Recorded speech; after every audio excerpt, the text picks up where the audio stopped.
Chhaava picture के लिए हम सब माननीय विधायक गणों के साथ, मंत्रीगणों के साथ, सम्मानीय अतिथियों के साथ यहाँ उस इतिहास को पुनः अपनी आंखों के सामने चलचित्र के माध्यम से दोहरा करके उस दौर में पहुंचने का प्रयास करेंगे।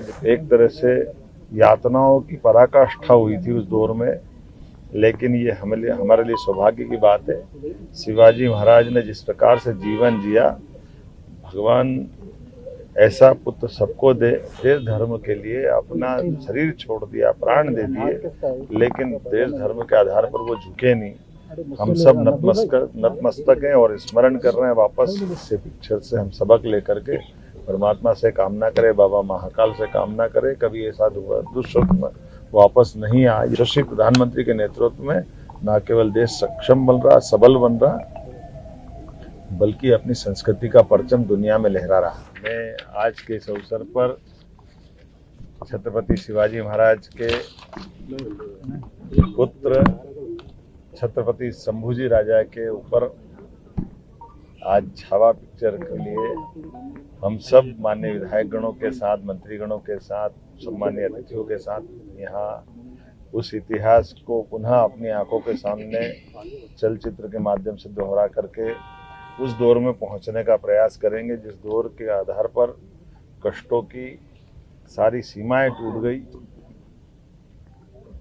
एक तरह से यातनाओं की पराकाष्ठा हुई थी उस दौर में, लेकिन ये हमारे लिए सौभाग्य की बात है। शिवाजी महाराज ने जिस प्रकार से जीवन जिया, भगवान ऐसा पुत्र सबको दे जिसने देश धर्म के लिए अपना शरीर छोड़ दिया, प्राण दे दिए, लेकिन देश धर्म के आधार पर वो झुके नहीं। हम सब नतमस्तक हैं और स्मरण कर रहे हैं वापस ऐसे हमारे आदर्शों को सामने रख करके ही भविष्य के लिए हमारे अपने मार्ग तय होते हैं।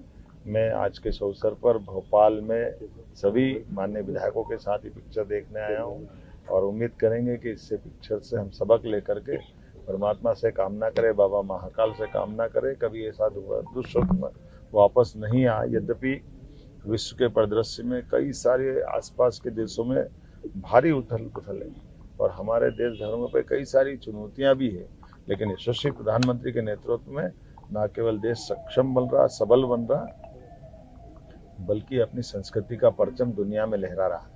मेरी अपनी ओर से ये पिक्चर बनाने वालों को भी बधाई।